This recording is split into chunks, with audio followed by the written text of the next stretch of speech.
Muchas gracias a ustedes. Sí, el hecho de ser invitada nuevamente, el hecho de ser elegida para esto que veo yo como una gran oportunidad. Entonces, no, las gracias es para ustedes. Quiero preguntarle a cada uno de ustedes, ¿hace cuánto no van donde el psicólogo? Entonces, miremos la charla de hoy como si hoy fueran a ir donde el psicólogo. Cuando trabajamos en programas de prevención y promoción en salud, esos programas de prevención y promoción, la Organización Mundial de la Salud siempre nos advierte que tenemos que ponernos en una disposición de escucha y en una disposición de asumir que la salud mental es la responsabilidad de todos. Entonces yo cuando inicio una charla siempre le digo a las personas asistentes que se den la oportunidad de pensar en ustedes en esta horita. Hagan de cuenta, y de hecho no es hagan de cuenta, están con un psicólogo. Es decir, piensen en ustedes y todas aquellas palabras que yo voy a citar. Le decía antes de iniciar en los ensayos que teníamos para que todo funcionara bien a las 9. La inspiración, obviamente, que todos hacemos y yo también hago del Espíritu Santo, ¿sí? Que mis palabras sean propiamente una herramienta para llegar a ustedes, pero también necesito que la disposición de ustedes la tomen no solamente, pues de hecho de haber entrado acá ya es una gran disposición, pero quiero que vayamos un poquitico más y que más que disponerse lo hagan de una manera responsable, que asuman que la salud mental es responsabilidad de cada uno, ¿sí? Entonces quiero que lo que yo vaya a decir lo organicé en diapositivas, ya las voy a compartir. Bueno, y ustedes también van a tener la posibilidad de disponer de esas diapositivas para que las utilicen. Las mismas palabras las pueden decir, yo le decía al padre Freddy ayer, qué bueno que se apropien tanto, porque ustedes lo van a entender para ustedes en esta horita, es como si estuvieran donde el psicólogo, están con el psicólogo, entonces no podemos pensar en el otro, en mi familia o en la comunidad o en la señora o la familia que atendí ayer. No, esta ahorita cuando uno va donde el psicólogo, va a pensar en uno. ¿Sí? Entonces quiero que no solamente nos dispongamos, sino que de manera responsable me estén escuchando, pensando en la salud mental de ustedes. ¿Sí? Entonces, de esta manera quiero que nos podemos apropiar mucho más del conocimiento para que ustedes la puedan expandir, así como ustedes mismos lo nombran y Jesucristo lo nombró, como una semillita. Yo voy a dar a cabo una semillita, pero necesito que germinen ustedes a través de la responsabilidad, porque ustedes están en esta hora con su psicóloga y van a pensar es en ustedes. En ese sentido, va a poder ser multiplicador para que cuando ustedes lo expresen en la Eucaristía, en esos apoyos que están dando a la comunidad, en las personas que tienen que escuchar y aportar, que lo hagan con mucha propiedad, porque ustedes mismos lo trabajaron para ustedes. Estamos en una necesidad de trabajar la salud mental en la comunidad. Estamos graves, estamos muy graves. Miren, ahora en este tercer pico sí que se ha aumentado la consulta y ya la consulta no es por la pandemia, sino por el tercer pico. Es como decir, ya no aguanto más. O sea, si no aguantamos más, como que otro. Entonces, estamos en crisis, estamos graves y por eso quiero que ustedes en esta horita, y lo reitero, sean responsables de su salud mental y me van a escuchar para ustedes y así ser multiplicador. Voy a compartir entonces la pantalla. Quiero también exponerles que la preparación que he hecho, pues la vine analizando y reflexionando ya hace más de una semana desde que el padre Freddy, pues John Freddy Tamayo me invitó, pero ustedes han tenido la oportunidad también a través de comités de enviar algunas preguntitas. Entonces, no, ojo, no me vayan a cobrar derechos de autor, porque ahí en las diapositivas van a encontrar sus preguntas. Algunas de las que ustedes pusieron en los comités, yo la puse allí y la desarrollé. Entonces, tomen esto también como algo que han ido aportando varias personas con sus ideas y me dieron la oportunidad de reflexionarlas y desarrollarlas para que ustedes pues también la puedan pues propiamente aplicar. Bueno, entonces ahí estoy compartiendo pantalla. Yo quise denominar esta charla como la pandemia, cómo fortalecernos en salud mental, porque es que ese es el tema pues que tenemos que trabajar. Y no solamente cómo liderar procesos. Ustedes lo hacen también de corazón, los sacerdotes en esa disposición para el trabajo con la comunidad. Obvio que lideran esos procesos desde el rol del sacerdote y se van a fortalecer mucho para trabajar con la comunidad y seguir dando esa esperanza, esa confianza en la oración, esa confianza en lo que necesitamos escuchar. Pero también entonces, cómo intervenir nuestras propias problemáticas. Ustedes pues visualizando de los temas que yo voy a tratar, cuáles son los problemas de ustedes, cuáles son las principales preocupaciones ahora que están con su psicólogo.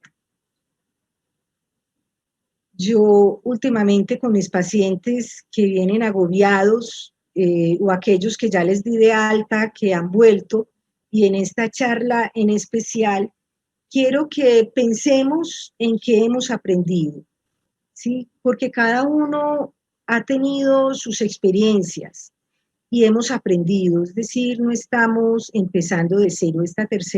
Este tercer pico no vamos a empezar de cero. Yo pensaba ahora, o sea, yo les puedo decir a ustedes, vean, les tengo una muy mala información, una mala noticia. La Organización Mundial de la Salud ha declarado una pandemia que se llama COVID-19. Ustedes pensarán, pues eso ya lo sabemos, llevamos un año en eso.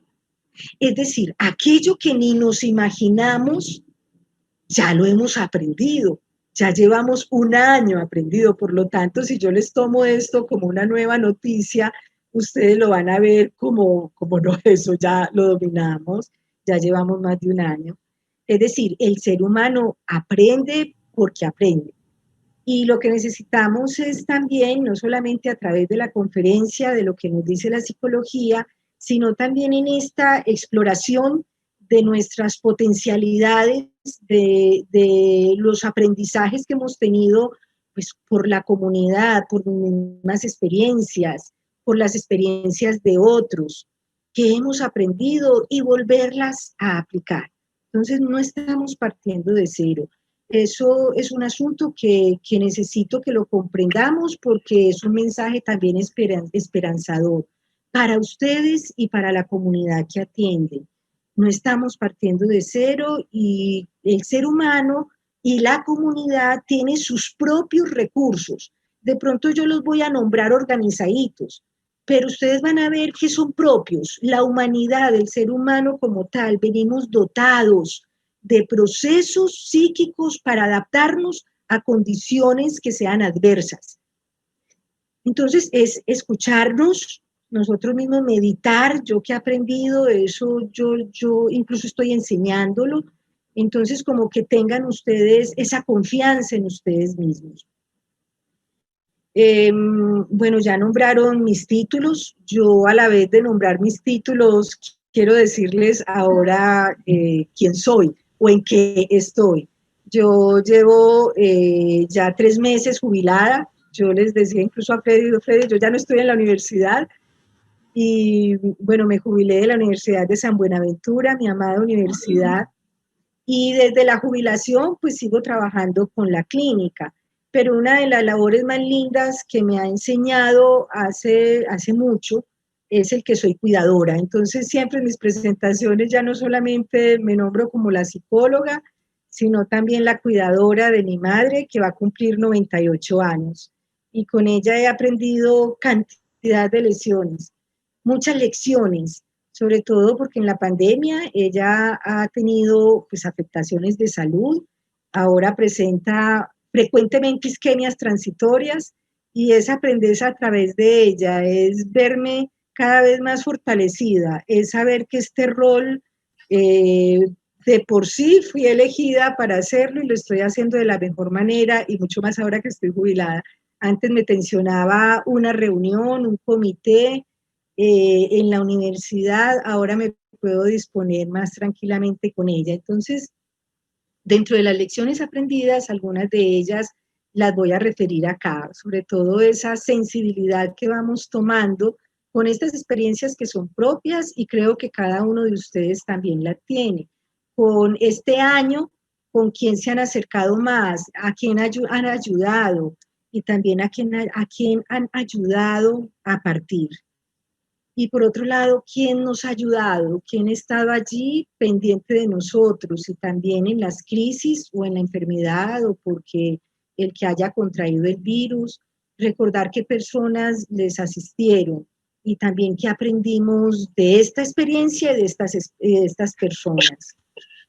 Bueno, dentro del diseño que hice para esta conferencia, pues lo hago porque a manera de preguntas, yo hice mi tesis doctoral sobre el desarrollo del pensamiento crítico y el diálogo socrático y lo utilizo mucho y trato de que la gente también lo utilice.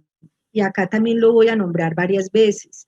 Y es reflexionar en nuestras preocupaciones a través de nuestra pregunta, preguntarnos qué es lo que me preocupa, preguntarnos qué he aprendido, preguntarnos aquí qué puedo hacer. Entonces la pregunta socrática es una muy buena herramienta y en el estudio de mi tesis doctoral se identificó que tiene mucha validez y disminuye significativamente los pensamientos negativos y los pensamientos irracionales e ilógicos, porque así como nos enseñó el filósofo Sócrates, a través de la pregunta, lo importante no es la respuesta, sino la capacidad de preguntarnos para movilizar el pensamiento. Y entonces, al hacerlo a través de la pregunta, nosotros mismos preguntándonos constantemente, nos contribuye también a saber cuál es la sabiduría que nosotros mismos tenemos. Entonces, en ese sentido, pues traté de hacer coherente con esto también la conferencia a través de las preguntas. La primera pregunta que me formulé hace referencia a cuáles son aquellos principales problemas que se están presentando en el campo de la salud mental. Y lo retomo porque este mismo problema, por la alta prevalencia que hay, es muy probable que ustedes lo tengan, ¿sí? Que todos lo tengamos, pero recuerden que como están con la psicóloga ahorita en esta hora, entonces es posible que aquellas que voy a citar, ustedes dicen, sí, en marzo yo creo que estuve un poquitico deprimido y en diciembre creo que me dio el ataque de pánico y estuve súper irritable o tuve trastornos del sueño en tal momento. Entonces, en la medida que lo nombro, evaluémonos a manera de salud mental, porque la prevalencia es tan elevada que hay una alta probabilidad que padecimos alguna de ellas. Bueno, entonces en la pandemia, este estudio yo lo retomo a través de un estudio que venimos haciendo desde el 2019, pues les digo que yo me jubilé y todavía tengo ese compromiso. Algunos datos que les voy a mostrar son inéditos de un artículo que esperamos sacar pues en un mes, 2 meses, eh, sobre todo porque es que uno quiere sacar los proyectos ya. Yo quería salir a mi jubilación ya con todo listo en mi universidad, pero también he vivido experiencias que me han imposibilitado, pues por la pandemia, llevar el mismo ritmo. Entonces, bajarlo, ocuparme o de mis enfermos o del duelo por alguien que haya muerto y continuar. Ayer le decía a uno de los investigadores, bueno, retomé nuevamente los datos por una conferencia que voy a dar y espero pues que en este mes sí, porque ya voy un poquitico más adelante de algunos duelos. Bueno, entonces, ¿cuáles son las principales problemáticas en el campo de la salud mental? De acuerdo con nuestro estudio de síntomas y estabilidad de los síntomas del trastorno de estrés, y que lo estudiamos específicamente, nosotros empezamos en el 2019 evaluando personas que habían vivido traumas, accidentes, incidentes, incluso incidentes aéreos o accidentes de motos, de carro, violencia, atracos, secuestros, personas que habían sido abusadas, violentadas, todo aquello que nosotros denominamos trastorno de estrés agudo, que implica un trauma, y ya teníamos como algunas personas entrevistadas y de pronto pandemia. Este estudio yo también se lo referí en la anterior conferencia. Y entonces, al tener ya la pandemia, pues dijimos, esto es un evento significativo y para muchos traumáticos, y vamos a evaluarlo también. Entonces empezamos a evaluarlo en la población en general, y lo que fuimos encontrando es que el trastorno de estrés agudo y postraumático no se diferencia mucho con los síntomas que estamos teniendo a través del confinamiento.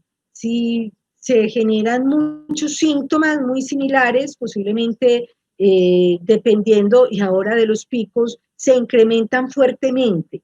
Entonces, en ese sentido, los problemas en el campo de la salud mental son frecuentes y agudos, tan agudos que incluso algunas personas lo están viviendo como traumático, tan agudos que por eso en algunos estudios que referimos sobre el impacto de la pandemia, y cuando ustedes lo consulten, en internet hay muchísimo de esto, el impacto de la pandemia, una de las palabras claves que más vamos a encontrar es trastorno de estrés postraumático y más estos síntomas que les voy a referir, ¿cierto?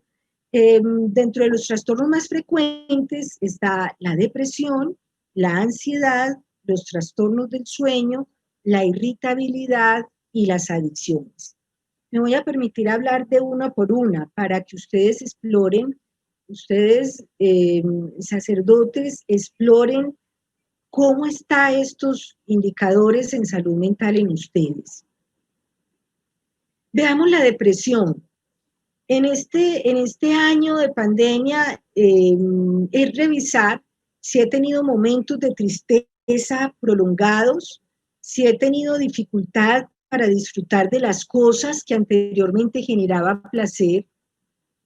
Un paciente que antes de ayer me decía, es que a mí me encanta estudiar mi arquitectura, y ahora ni me dan ganas de entrar a clase, y mucho más luego que se está nombrando este tercer pico, ya no quiero entrar a clase, o sea, ya no me quiero levantar de la cama. Entonces, encontramos asuntos que nos daba placer, prepararnos, ir a trabajar, prepararnos para trabajar con la comunidad, incluso levantarnos de cama, y ya no lo disfrutamos tanto. Incluso algo que era tan normal y tan cotidiano ya nos da dificultad. Lo hacemos porque es la comunidad, o lo hacemos porque es la Eucaristía que tengo que celebrar, pero uy, me da breguita y tengo que proponerme mucho para hacerlo bien. Entonces, cuando hay esos esfuerzos, porque hay tristeza prolongada o llanto o dificultad para disfrutar de las cosas, podemos estar hablando de uno de los indicadores de depresión. A la vez, cuando hay una percepción negativa de mí mismo, del mundo y del futuro. Revisemos épocas y momentos en este año, incluso ahora, pues, revisemos, incluso aprovechemos que estamos con la psicóloga y miremos ahora cómo estamos, cómo es la percepción de nosotros. ¿Es negativa? La percepción negativa de sí mismo es cuando evaluamos competencias, si estoy siendo competente, si estoy dando lo mejor de mí, si estoy siendo inteligente, creativo, si tengo energía o ya no tengo energía, ya no sirvo para nada, ya no soy como antes, ya me siento fatigado. Toda esa valoración que estamos haciendo, no solamente de nuestras competencias, sino también de nuestra disposición. Si tenemos pensamientos muy negativos del mundo, es que la comunidad o la gente, que es que la gente no cumple protocolos, que es que el mundo, la pandemia, este virus. Entonces, todos nos estamos cargando de una cantidad de pensamientos negativos también del mundo y sobre el futuro. ¿Cómo pensamos ese futuro? Estamos diciendo, ¿y esto hasta cuándo? ¿Sí? Y no se nombra solamente tercer pico, sino que el presidente ya habla hasta de 4, hasta de 5. La vacuna, ¿cuándo será que me vacunan? O ya me vacunaron, o aquellas personas no alcanzaron a vacunarse y fallecieron o están en la UCI. Entonces, todos esos pensamientos negativos, cuando están muy fuertes, también son indicadores de depresión. En el desarrollo del pensamiento crítico y el diálogo socrático, en la tesis que yo trabajé, valoraba mucho la calidad de nuestro pensamiento. Y estos autores que empezaron a trabajar en pensamiento crítico y salud mental, lo que retoman, óiganlo bien, es que dependiendo de la calidad de mi pensamiento, ¿cuál es la calidad de mi pensamiento? Porque dependiendo de la calidad de mi pensamiento va a depender mi calidad de vida. Dependiendo de la calidad de mi pensamiento va a depender la calidad de vida. Y si mis pensamientos son negativos, la calidad de vida mía posiblemente sea negativa. Entonces hay que identificarlos y que cambiarlos. Más adelante voy a trabajar el qué hacer, qué estrategias podemos hacer. Por ahora estamos como en identificar y luego qué hacer. Bueno, otro de los aspectos que reconocemos una depresión es porque vamos percibiendo pérdidas reales o imaginarias. Hemos perdido personas, hemos perdido condiciones, hemos perdido comodidades, la comunidad y nosotros mismos económicamente hemos perdido mucho, hemos perdido movilidad, hemos perdido amigos, compañeros, familia. Entonces, todas estas experiencias de pérdida y cuando nosotros mismos sabemos que en este último año hemos perdido personas, tenemos que atendernos porque tenemos que pedir ayuda y que otros estén cerquita a nosotros para nosotros poder elaborar esos duelos. Y también si nos hemos sentido abandonados, esa percepción de pérdida, de abandono, ya no me llaman, ya con la familia, yo incluso digo en esto de ser cuidador, y más en la pandemia, hay veces digo, la familia ya sacó como una disculpa, ya por la pandemia no podemos ir donde la mamá y no podemos ayudarte. Y yo tengo que concentrarme en que eso es real, sí, no solamente que es una excusa, pero hay veces se me viene en la mente el pensamiento negativo y digo, ¿cuál? Ahí sí que encontraron una excusa, porque me siento, sí, como abandonada, como que estas cargas, nosotros fuimos 13 hijos, y uno dice, bueno, ¿por qué estamos tan al frente de la batalla solo 2, si fuimos tantos? Pero bueno, fuimos elegidos y ahí es donde uno dice, nada, pues no estoy abandonados, ellos están ahí y Dios está conmigo y es un instrumento de Dios para cuidar. Esas experiencias de soledad, la soledad precipita mucho la depresión, ¿sí? Es que como no hemos vuelto a estar en familia, con la comunidad, con personas, es una de las grandes lamentaciones, ya no estamos con la gente. Vamos a ver también qué vamos a hacer y qué podemos trabajar nosotros mismos con esas experiencias de soledad. En algunos estudios que hemos hecho sobre soledad, se afina no solamente soledad, sino percepción de soledad, haciendo énfasis que podemos estar solos, pero no percibirnos solos. Yo digamos, puedo estar sola, pero en cualquier momento llamar a una amiga, llamar a compañeros, llamar a mi familia y estar con la gente. Entonces la soledad no se convertiría en algo negativo, sino en algo que es potencial también de una cantidad de experiencias positivas. La percepción de soledad sí es negativa, sí es como cuando uno dice estoy abandonado, solo y no tengo con quién contar. Y ahí vienen muchas las palabras de la desesperanza. Ahorita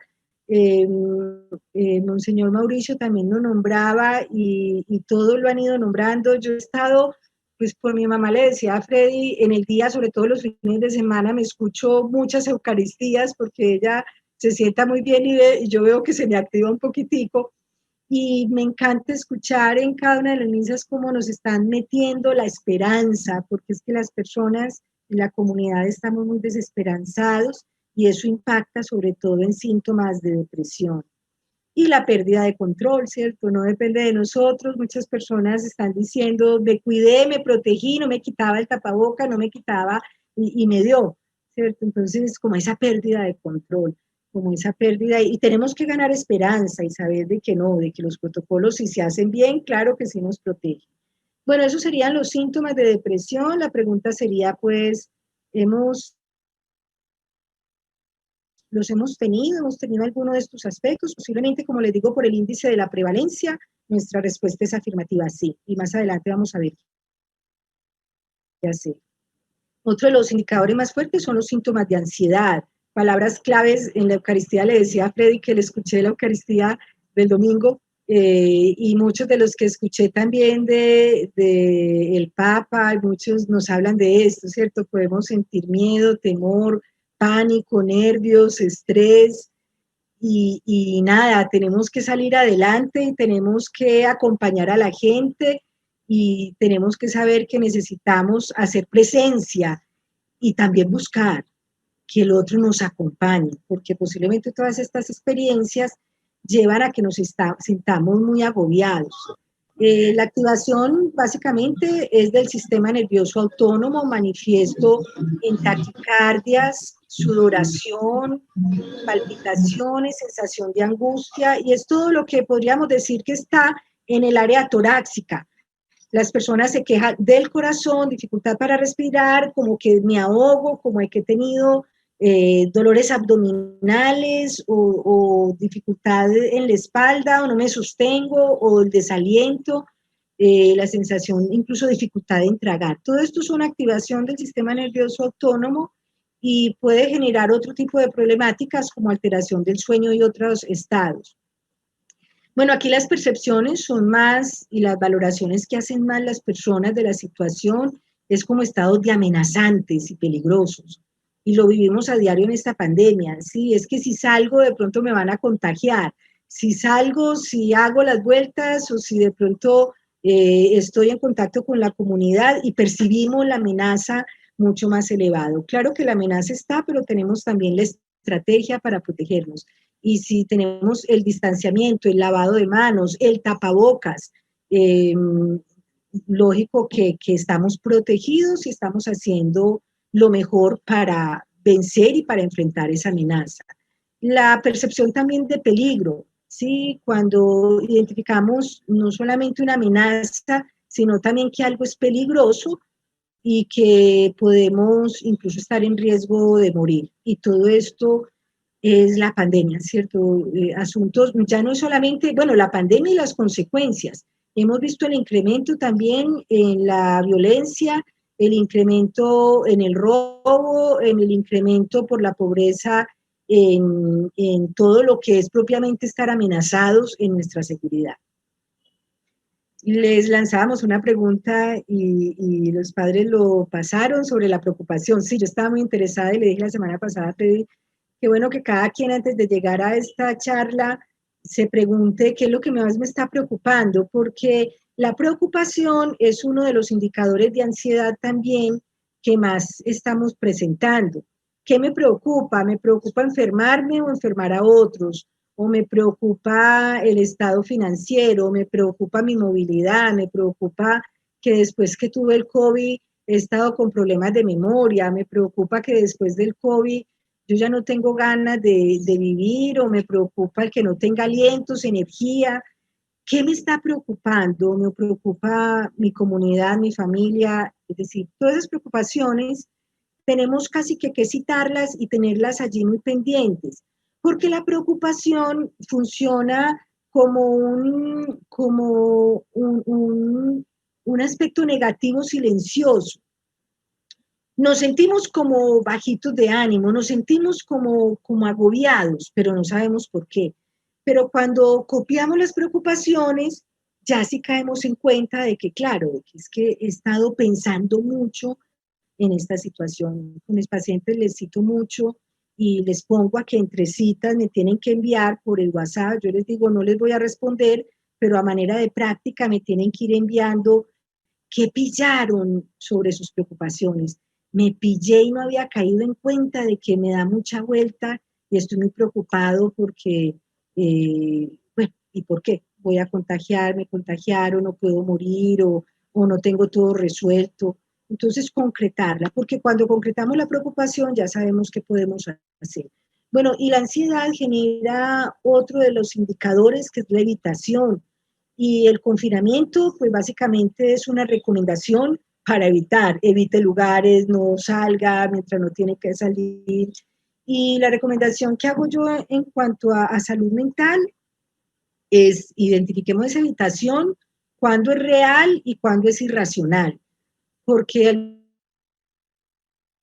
algunas personas me dicen es que ni siquiera he vuelto a salir a caminar. No, eso es irracional. Y la evitación de salir tenemos que enfrentarla. ¿Cómo? Haciéndolo. Tenemos que salir a dar las caminadas. Nos han dicho que podemos salir una hora, que podemos salir a hacer ejercicio, a sacar la mascota, a hacer las vueltas comerciales, las compras, las vueltas bancarias. Es decir, las vueltas médicas, los asuntos médicos. Entonces sí tenemos que empezar a identificar qué estamos evitando más de la cuenta por ansiedad y no solamente por prevención, y empezar a enfrentarlos con protocolos. Pero al salir a hacer la caminada con los protocolos, hacer la actividad física y todo lo que implique nuestros compromisos y la rutina. Bueno, con relación a los trastornos del sueño, y este indicador es elevadísimo, podemos preguntarnos durante este año en qué momentos estuvo mal mi sueño. Se plantea entre los trastornos del sueño el DSM-5, que es el Manual Diagnóstico y Estadístico que ahora utilizamos más los psicólogos pues, y los psiquiatras. Lo categoriza, yo retomé no todos, sino aquellos que más se están presentando. Uno es el insomnio, lo describen como la insatisfacción por la cantidad o la calidad del sueño, que se dicen que son 7 horas, 8 horas. Yo les digo 7, 8, no, me desvelé y dormí 5. Entonces puede ser por el tiempo, pero yo puedo decir dormí 5, pero me levanté súper bien y a la hora que era. Entonces puede que la cantidad no esté buena, pero la calidad está bien. Algunas personas dicen, dormí, pero no fue un sueño reparador. Entonces ambas se tienen en cuenta para catalogarlo como insomnio. La hipersomnia se presenta mucho, sobre todo en adolescentes, y se está presentando. ¿Sí? Los adolescentes dicen, no aguanto, no puedo dormir, y en la alternancia y en las clases virtuales dicen, no puedo. Tengo una estudiante de medicina que me dice, entro a clase y ahí mismo me da el sueño. Entonces también la hipersomnia hay que evaluarla. La hipersomnia tiene algo muy complejo y es que cuando dormimos mucho tiempo, que es lo que le pasa al depresivo, que por no quererse levantar se demora mucho rato en cama y pasa mucho tiempo en cama, y el estar mucho rato en cama nos empieza a debilitar los músculos, y esa debilitación de los músculos empieza a retroalimentar nuestra sensación y nuestra percepción de desánimo. Entonces, ojo que no podemos estar mucho tiempo en cama. A la vez que generaría el que sigue, trastornos del ritmo circadiano, del sueño vigilia, se quejan mucho, sobre todo los jóvenes, de esto. Están jugando en la noche, están chateando en la noche, están participando en reuniones en la noche, en el día es que duermen. Estos trastornos del ritmo circadiano puede ser o por hábitos, que lo ha generado mucho la pandemia, pero también por trabajo, ¿cierto? Los médicos y los que están pues en aquí en la primera línea de la batalla de la pandemia, esos turnos tan prolongados, y bueno, con los viajes también. Entonces es revisar también si es por malos hábitos. De pronto estamos teniendo buena cantidad y calidad del sueño, pero no en el momento que es. Puede ser de 4 de la mañana a 12 del día, que me levanto. Entonces, ¿cómo está? Estoy durmiendo bien, pero tengo el trastorno del ritmo circadiano. Y cuando son los sueños perturbadores, las pesadillas, o el que duerme me sobresalto, ¿cierto? Y ocurre mucho con esto que estamos viviendo y que estamos enfrentando. Bueno, este componente, la irritabilidad. Siempre hablo de la ira como el patito feo de las emociones. Todos tenemos ira, irritabilidad, molestias, pero es como el patito feo. La irritabilidad es un mecanismo de supervivencia, porque ayuda a que a través de la ira nos defendamos y defendamos nuestros derechos. Algunas veces decimos, voy a poner el denuncio, o decimos, abusaron de mi hijo, me robaron, y eso nos da ira y nos dice, lo voy a demandar y lo voy a denunciar. Entonces, la ira no siempre es negativo, es otra emoción, es funcional, y es una de las emociones que más sirven para la supervivencia. Si la irritabilidad, si la ira no existiera, esa emoción, como les digo, que es el patito feo de las emociones, si no existiera, pues la especie no existiría, porque no tendríamos mecanismo de defensa, es decir, todo lo permitiríamos, nos están atacando, o sentimos dolor, o lo que sea, toda emoción negativa, y no responderíamos. ¿Qué es lo que ocurre? Es negativo, que en estos tiempos de pandemia, pues las personas, como están teniendo que vivir más cerca, no se desplazan tanto, pues se está viviendo mayores índices de violencia intrafamiliar, o estamos más irritados en lo laboral, estamos más molestos. En los manuales diagnósticos y estadísticos, en el DSM-5, digamos, lo catalogan como trastornos destructivos del control de los impulsos y de la conducta. Así hay ese capítulo. No implica que tengamos que tener el trastorno como tal, pero sí podemos ver algunas señales. Por decir algo, que perdemos más la calma, cuando hay momentos de sobrecarga o laboral, o por la irritabilidad, o por el confinamiento. Algunos pacientes me han dicho, personas o familiares me han dicho, es que estar enfermo, o ver que la gente no se cuida, que la gente no está llevando los protocolos, me da rabia. Sí, me irrita el ver que hay confinamiento y que la gente no está usándolos. Entonces esa irritabilidad, a veces ya perdemos más la calma, y ya es como para decir, bueno, a ver, ¿qué tenemos que hacer? O somos más susceptibles, cosas que antes no me irritaban, ahora me molestan más, me molesto más con facilidad, hay más enfados, como que me demora más. Antes como que ocurría el enfado y como más rápidamente me reconciliaba, ahora no, ahora me demora más. Todo eso son situaciones y estados que tenemos, y que posiblemente ustedes lo hayan tenido en este año, y ya tendremos que mirar qué estrategias utilizaron para volverlas a utilizar, aquellas que les hayan servido, y ahorita vamos a revisar algunas estrategias que recomendamos. Estas actitudes nos llevan también como a que seamos más desafiantes, contestamos más feo, respondemos como se dice, con las manos, con piedras en las manos, o manejamos más culpa, o culpabilizamos más al otro más fácilmente. Entonces, en síntesis, todas estas emociones que implican que somos menos tolerantes, que como que antes era más flexible y ahora no lo acepto. Hay una palabra que se llama poca reflexividad. Esa reflexividad, usamos poco esa palabra, pero es tan interesante. Reflexividad es de reflexionar, pero lo interesante de esta palabra, y ustedes la pueden buscar en el diccionario o posiblemente sí la usen, es cuando yo mido las consecuencias. Entonces, cuando baja esa capacidad de medir las consecuencias, hombre, es que, ¿cómo lo dijo? ¿Cómo le dijo eso? Está bien que usted haya estado alterado, pero ¿cómo se le ocurrió decirle eso a su hijo? O a mí, ¿cómo se me ocurrió decirle esto a mi compañero de trabajo, al sacerdote tal? Entonces es eso, como que perdemos la capacidad de mirar las consecuencias, perdemos la reflexividad, ¿sí? Y de un momento a otro, ¡pam!, impulsivo. Y como les digo, pues sobre todo lo vemos mucho en las cifras que hay de la violencia intrafamiliar. Las adicciones están incrementando, o se han incrementado, sobre todo el consumo del alcohol, abuso de sustancias psicoactivas, y otras adicciones como son los videojuegos. Los papás nos están diciendo mucho, o los chicos están ya a toda hora conectados. Bueno, yo siempre digo que aquí con esas adicciones hay que tener en cuenta de que es otra manera de la contemporaneidad de relacionarse. Yo veo a mis hijos con sus amigos, hablándose, gritándose, muertos de la risa. Entonces, bueno, sí están jugando, pero también están interactuando. Pero es otra de las adicciones que se están refiriendo como atendiendo. Bueno, y en esto también nosotros mismos revisarlo, si estoy excediéndome en el alcohol, en abuso de sustancias, no solamente las psicoactivas, sino también aquellas psiquiátricas, y posiblemente me estoy medicando, como no puedo dormir, entonces me estoy tomando yo más esta que me mandó el médico, o descubrí que esto como que me ayuda para el miedo, para la ansiedad, entonces me lo estoy tomando. Entonces nos estamos medicando mucho, la comunidad se está medicando mucho.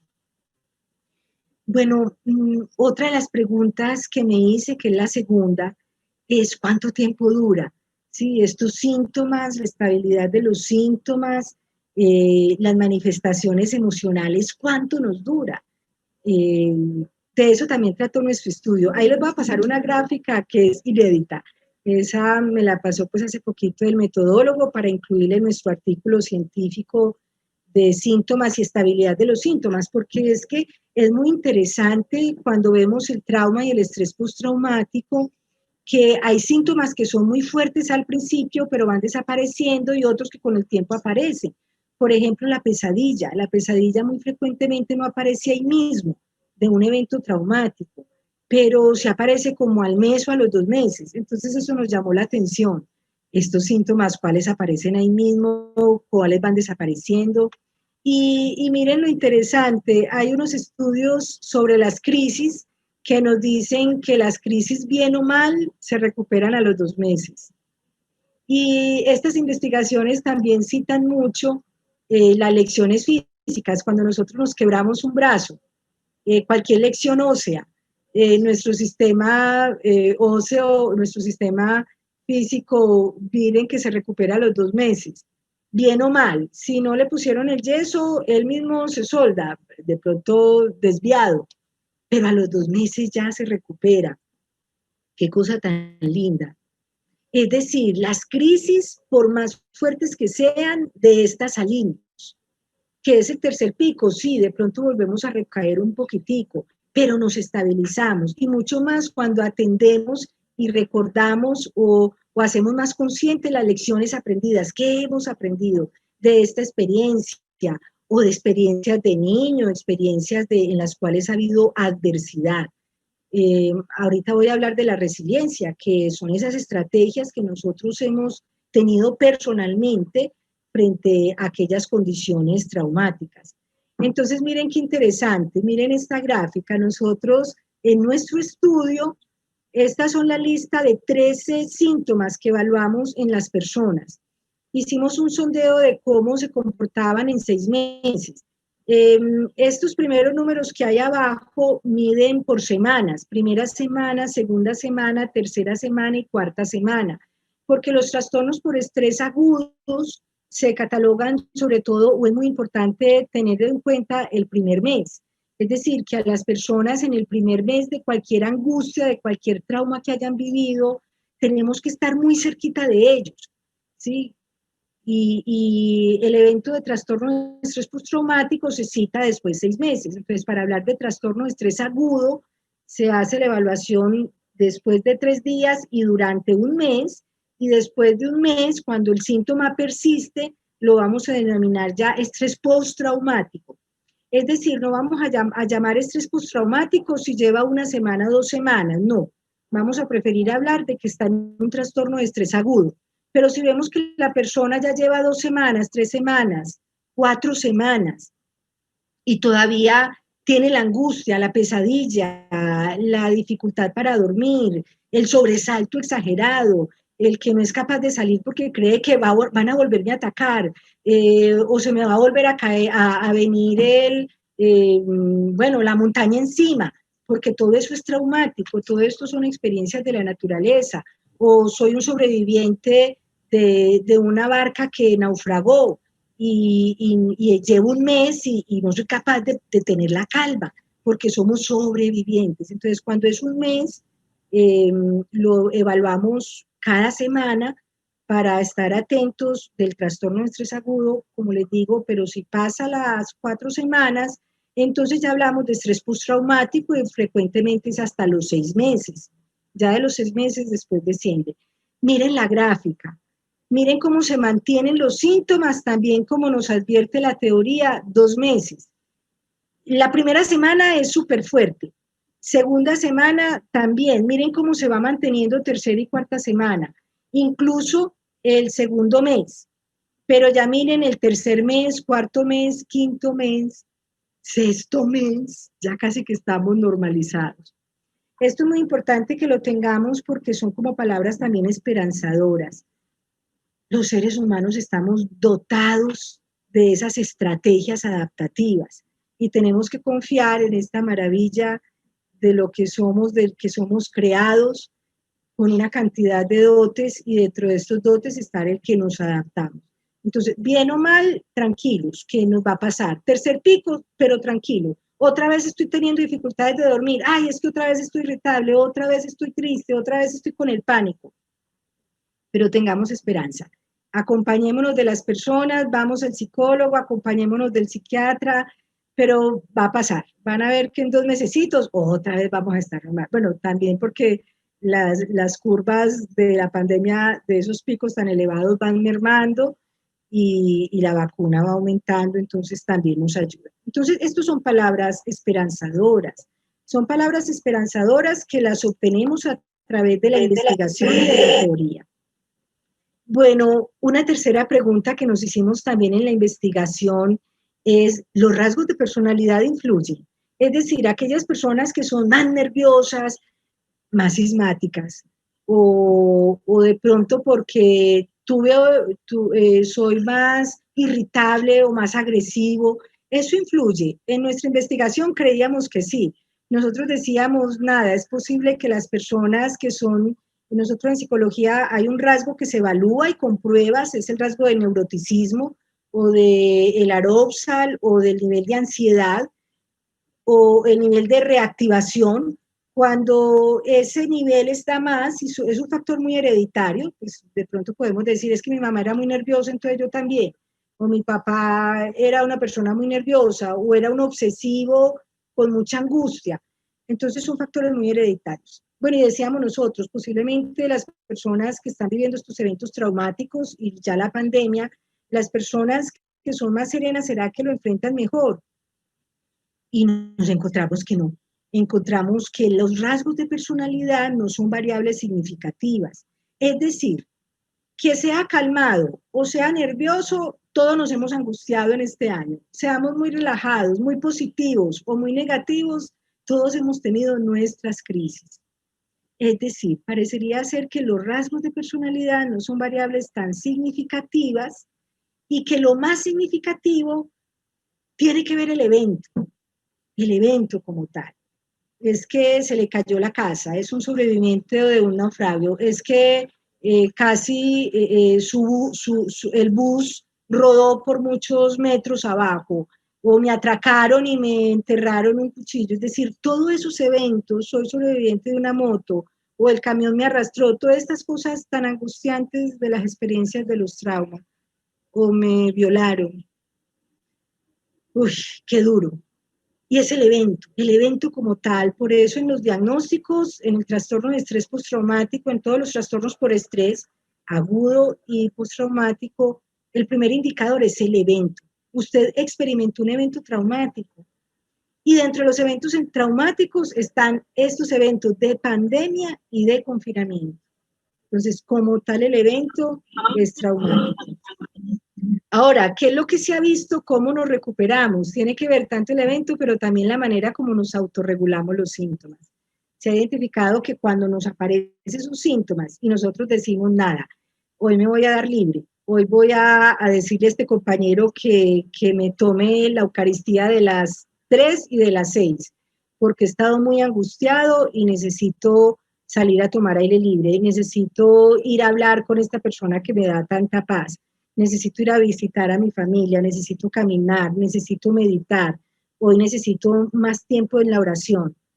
Entonces miren que cuando generamos estrategias autorreguladoras, son indicadores muy significativos para ver qué tanto me dura el síntoma o qué tanto menos me dura.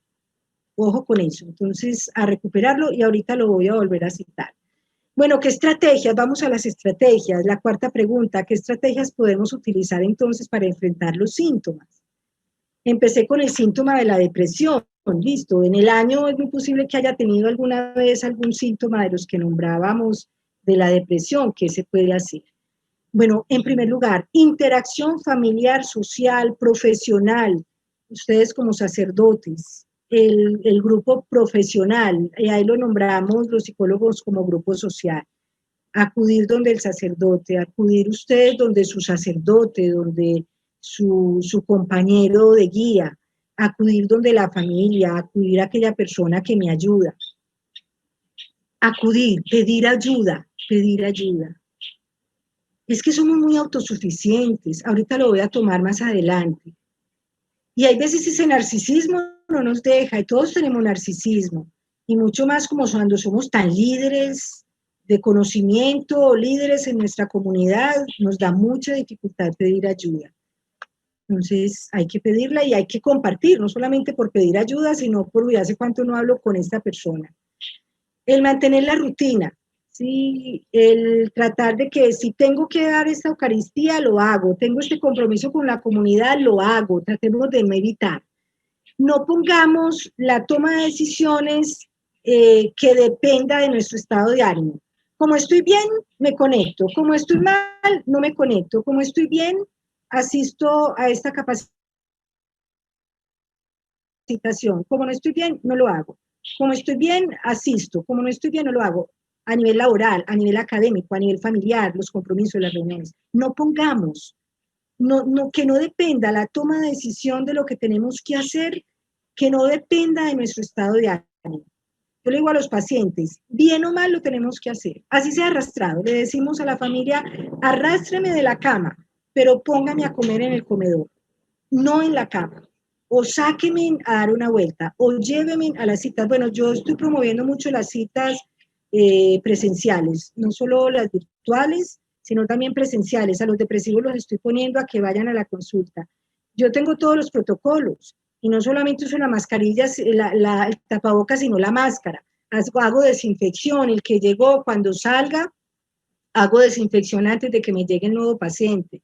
Entonces, ojalá asistir. Bueno, el autocuidado. Sí, es que las personas, esto lo vemos como algo sencillo, pero cuando estamos deprimidos, tenemos que mantener el autocuidado. No podemos faltar el día sin bañarnos, sin salir a caminar, sin los alimentos, sin cuidarnos, sin afectarnos, sin vestirnos bien. Entonces ese autocuidado, ojo, muy importante que lo tengamos siempre. Los compromisos, hacerlos, no evitarlos, no sacar las excusas y los tiempos de ocio, la caminada, el libro, la música, la conversada, la pintura, ¿qué más podemos decir? Todo lo que hacemos de ocio, todo aquello que nos gusta, hacerlo y sacar el tiempo, ahora mucho más, y ojo, mucho más ahora que estamos en pleno pico, porque si no lo intervenimos, van a ver una semana o 2 semanas lo que hacemos. Yo ayer le decía al paciente, si yo le digo a alguien cómo podemos hacer para estar en crisis depresiva, yo le digo, no esté en contacto con su familia ni con nadie, aíslese, no mantenga la rutina, cancele todo, no haga nada y quédese en cama. Pero quédese varios días en cama, porque ya en el tercer, cuarto día ya sus músculos no le van a responder bien. No se cuide, no se bañe, no haga nada, no cancele sus compromisos y si caminaba y hacía deporte, no lo haga. Si hacía la lectura y la música que más le gusta, no lo haga. Y les aseguro que en 2 semanas ya están en crisis depresiva. Entonces, se los advierto, tenemos que tomar esto en serio. Estamos en el tercer pico y nadie es libre, ni siquiera yo como psicóloga, nadie es libre de las consecuencias emocionales que tiene esto, porque recordemos, no es solo los rasgos, es el evento, y el evento de pandemia de por sí ya es traumático. Entonces, a cuidarnos, a interactuar, a mantener la rutina, el autocuidado y a acudir donde el profesional. Bueno, ¿qué podemos hacer para los síntomas de ansiedad? Definitivamente cuando se activa ese sistema nervioso, taquicardia, sudoración, la angustia, ese desasosiego, ese presentimiento, yo siento como que algo va a pasar, a mí me dicen, no, es que no puedo ni tragar, a mí se me cierra aquí, yo no, algo me ocurre. Sí necesitamos tener muchas estrategias de relajación. Hay muchas estrategias, respirar profundo, la meditación nos enseña mucho, pero en especial la respiración. La vez pasada lo hacíamos. Aspiro profundo, diafragmáticamente como sacando la barriguita, aspiro, mantengo un ratico y boto. En el día a día estamos a la carrera, ni pensamos en respirar y esas respiraciones son muy básicas. Y más cuando estamos angustiados. Entonces necesitamos aumentarlo y mucho más ahora con este virus que es respiratorio. Respirar profundamente. Bueno, y dentro de esto también la exposición. ¿A qué me refiero? Que si no estoy saliendo a caminar porque me da miedo, tengo que salir a caminar. Yo a mis pacientes con ataque de pánico, de angustia, hace 15 días estuve en Oviedo con un paciente de pánico y le dije, la cita va a tener que ser en Oviedo. Y lo cité a Oviedo porque hace mucho no sale de la casa. Pues las terapias de exposición que hacemos los psicólogos es llevar a que la gente salga. Las personas, hablando antes de esto, comentábamos, bueno, también en el sacerdocio, hay personas que ya nos estamos y tratamos de no dar la Eucaristía o no queremos hacerla presencial, no, lo tenemos que hacer, nos tenemos que exponer. Al principio puede que nos dé angustia, ay, pero después de que lo hacemos decimos, qué bien, qué rico, nos sentimos otra vez vivos.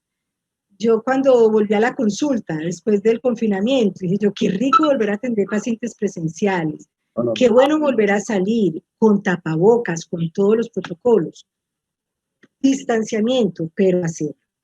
Bueno, para la preocupación que requerimos, sí, necesitamos, ojalá, mucho pensamiento crítico y diálogo socrático, escribir, a manera de pregunta, coger mi libro de notas, y ojalá que esté en el nochero, en la mesa de noche, y poner a manera de preguntas, así como lo estoy haciendo. ¿Qué quiero preguntarme? ¿Qué me está preocupando hoy? Me preocupa esto, esto y esto. ¿Y por qué me preocupa esta parte? Es que creo que me van a contagiar. ¿O por qué me preocupa esto? Es que después del virus, después de la enfermedad, no he podido ser lo que soy. ¿Y que cuánto tiempo más o menos creo que me va a durar esto? Pues los médicos dicen esto, esto y esto. Entonces, a manera de pregunta y respuesta, diálogo socrático, visualicemos el método que el filósofo nos enseñó, es pregunta y respuesta. Después de esa pregunta y la respuesta, paramos y sacamos conclusiones de esta práctica socrática que concluyo y generamos acciones. Bueno, esto entonces, ¿qué me voy a proponer? Nada, mañana hablo con esta persona que tengo que decirle cosas que no le he dicho. O tengo que ir a resolverlo. Yo la semana pasada estaba pendiente, como me jubilé, pues claro, tenía mi auxilio funeral del fondo de empleados, pero ya que me jubilé, ya no lo tengo. Y la semana pasada no he pedido el auxilio funeral, estoy con mi familia desprotegida y pendiente, no nos han mandado eso, y ahora que me acuerdo, nada que me lo mandan de la aseguradora. Entonces, esas preocupaciones son muy importantes, tengámoslas escritas para resolverlas. Bueno, también la intención paradójica. ¿Qué es la intención paradójica? La intención paradójica es un método que se utiliza de los indígenas y es donde aquella preocupación la dramatizaban y a través del drama lo ponían lo peor y la gente se sabía que se sentía menos angustiada. Entonces pensemos lo peor es que si me contagio, y si me contagio, ¿qué? Que de pronto voy a estar en una UCI. Y si estoy en una UCI, ¿qué? Bueno, posiblemente ya pierda conciencia y bueno, ojalá me recupere. Y si no me recupero, ¿qué? Bueno, puedo morir. ¿Sí? Todos podemos morir.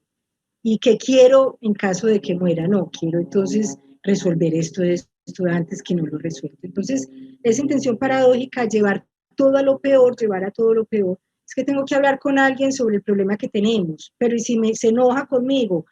Bueno, ¿y si se enoja qué? Bueno, al menos se lo dije. Entonces, es llevar todo a lo peor. El ver todo lo peor genera estrategias nuestras para enfrentarlas. Y la exposición a imágenes perturbadoras, siempre aquello que me preocupa, imaginarlo, varias veces hasta que la imagen ya pierda poder.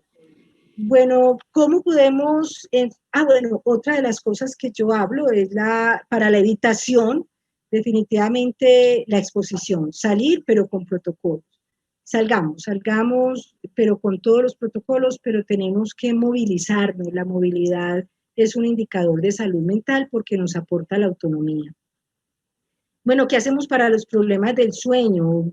Tratemos de mantener el horario, sobre todo al despertarnos, si el de la acostada está muy afectado, posiblemente no me acosté a las 11, pero no me dormí. Y de pronto me levanté, me puse a leer, a entretenerme con algo y me logró dar sueño a la 1. Listo, pero si se durmió a la 1 y su horario de despertarse es a las 5, a las 6 o a las 7, lo debe mantener el horario en la levantada. Al otro día posiblemente nos dormimos más rápido, pero si me levanto más tarde, empezamos con esta alteración del ciclo vigilia. Practicar actividades que relajen. Yo siempre le digo a mis pacientes, si estás con dificultad en dormir, entonces te levantas y puedes buscar una lectura. Yo ahora estoy con una lectura súper ricas de estos libros sobre la muerte, sobre la vida y la muerte, bueno, por asuntos también de los que estamos enfrentando. Y la meditación, y también le digo mucho a mis pacientes, yo me levanto y muchas veces cojo ese librito de inglés, que empiezo a leerlo, sobre todo de la estructura, y a mí mismo me da sueño y me vuelvo a cama. Entonces tengamos allí estos libritos que son como pesados o como aburridores, y rapidito volvemos a la cama o la escritura, pero tratar de que no estemos en la cama dando vueltas. Y el pensamiento crítico y el diálogo socrático, levantarnos y escribir a manera de pregunta, ayuda muchísimo. Cuando yo ya mis pensamientos lo puse en la escritura, van a ver que nos ayuda mucho. Revisar la alimentación, si estamos acostándonos muy llenos, el ejercicio, si estamos haciendo un ejercicio. Si estamos con insomnio, tenemos que hacer ejercicio, ojalá en el día. En la noche no debemos hacer mucho ejercicio porque nos mantenemos entonces vamos a acostarnos muy activados. Revisar el consumo de café, debemos eliminar el consumo de café si tenemos insomnio. Revisar el cigarrillo, revisar el ambiente para dormir. Si hay mucha luz, debo poner luz oscura. Si hay mucho ruido, debo ponerme audífonos o cosas para dormir. Si hay mucho calor, todo lo que es el ambiente. Sí, se recomienda mucho, digamos, la bebidita caliente, el té antes de irnos a dormir, sobre todo el té verde. Bueno, hay muchas cosas y ustedes pueden consultar también para el insomnio qué hacer. Y sobre todo romper ese condicionamiento, es decir, no dar vueltas en cama. Más bien, si ya veo que no consigo el sueño, me levanto, me retiro de la cama y retorno. Como les digo, yo me retiro hay veces, me leo el librito de inglés, las estructuras, ahí mismo estoy bostezando y vuelvo a cama, bajo a tomarme, a prepararme un té verde en leche y posiblemente ya ese retornar a cama, ya la cama está un poquitico más fría y puedo mantener el sueño. Bueno, con los síntomas de irritabilidad, identificar mucho qué personas y situaciones nos provocan y definitivamente evitarlas. La Organización Mundial de la Salud dice que hay que evitar todo lo que sea perturbador. Miren que nos dicen evite todo donde se exponga el virus. Igual es con la irritabilidad, tomémosla como un virus.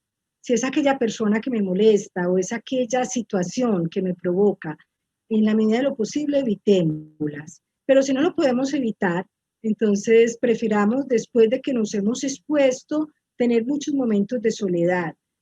Y en el confinamiento aprovechar la soledad y debemos estar orando más y confiar más en la oración, en la meditación y en actividades de ocio, estar solos.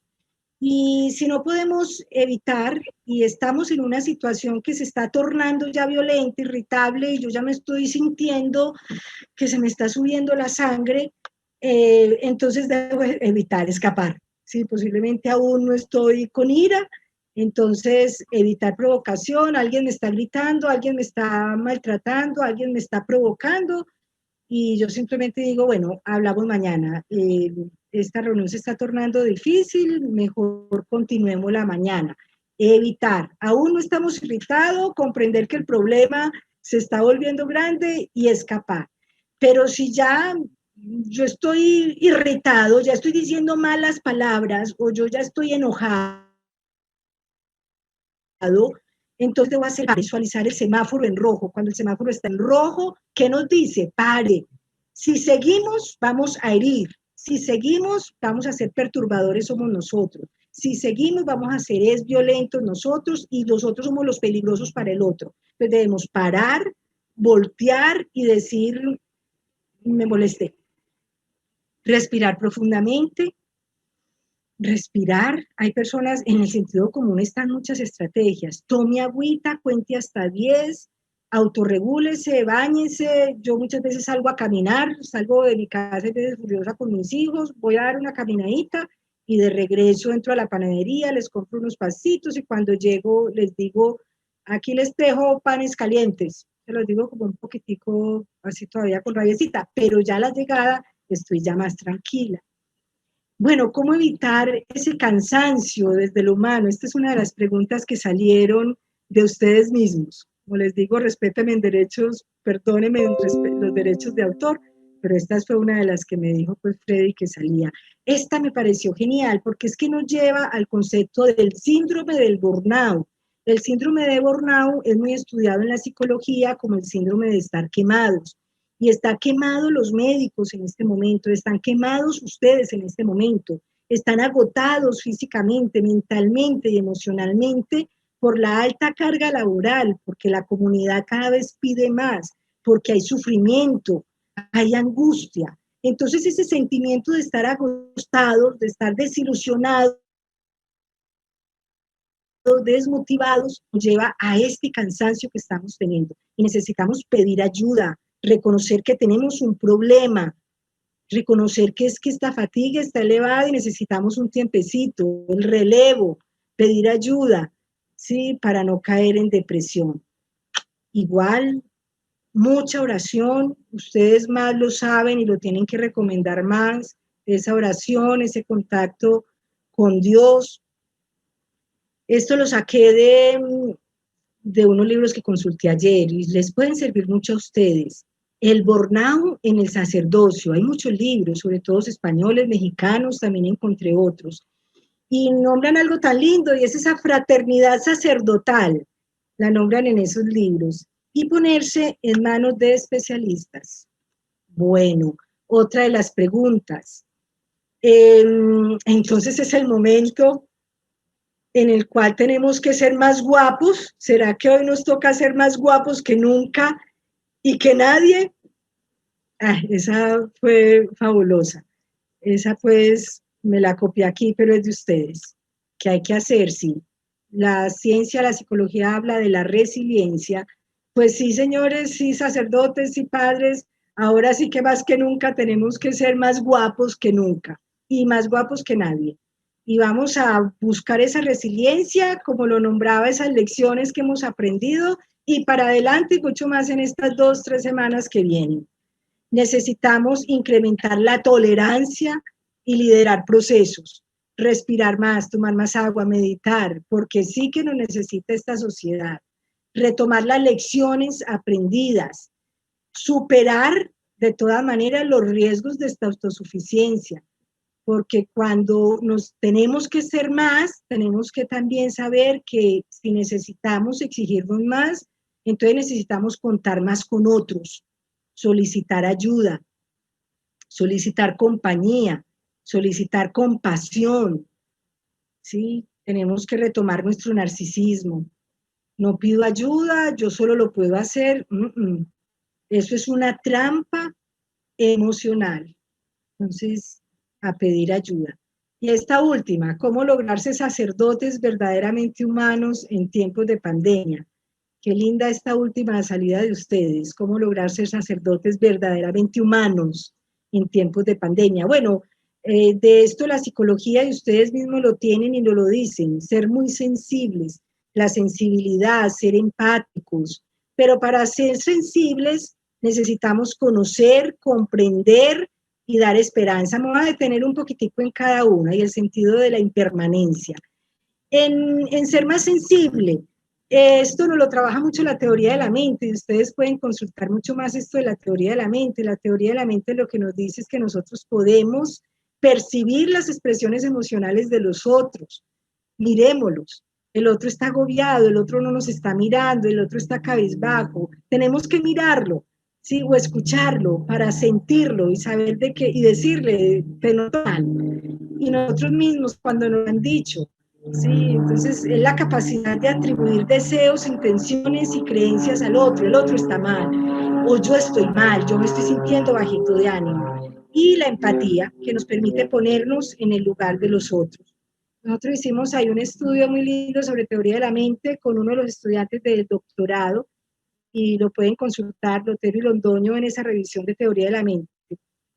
Bueno, tener conocimiento, porque si queremos ser sensible del otro, en este libro de cómo nos llega la muerte, es un libro muy bello que yo comparto mucho, nos dicen que para poder acompañar a otros tenemos que saber de la enfermedad de la muerte, conocer y comprender el miedo, la soledad, la frustración, el dolor, el sufrimiento, la esperanza, ¿sí? Saber y enfatizar en la esperanza. Y por último, tener muy en cuenta la esperanza, ¿sí? Incluso así sea cuando vamos a morir, saber que nos van a recordar, que no vamos a morir solos, que contamos con compañía espiritual hasta el final, que siempre nos hablarán con la verdad y siempre le diremos al otro lo que tiene, y que hasta el final podrán tomar decisiones. Bueno, y la impermanencia en el cual nos llama y nos dice, en este mundo estamos, no siempre, y por ahora estamos vivos. Podemos ponernos la mano en el corazón y sentirlo palpitar, que es lo que nos dicen cuando manejamos el concepto de la impermanencia. Ese corazoncito, aún vivimos.